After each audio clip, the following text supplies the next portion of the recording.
sisany fa finongoa zao gnilongo mivaboky zao gnilongo mifona mijakajakaky aminareo manao akory lahy.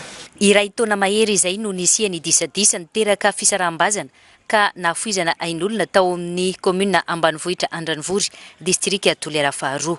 Vaovany olana amin'izao fotoana izao no ny fandraisana andraikitra nataony lehibe ny faritra Atsimo andrefana ny général de division Robert niaraka tamin'ny fikambanany foko 12 eto Toliara. Nandamina an'igny tokoa i région agnatin'ny ray volana izay miaraka aminay vita laminy tsara izy anaiky na ny tokony maty sy ireo olona eritreretina hoe nisazina tamin'andro. Ny hoe tena filaminany ny angaviana zany reo fokotany roa tota telo tota reo Andranovory, Vineta, Tranokaky mba handevina ny maty zay ny tondrana anazy fa tsy de hoe fagnavahana anao koa satria tsy fantatro moa gn'olona mono hoe fa nohon'izy hoe very amin'ny very li amin'ny tanàna voty manavaka omby reo olo reo.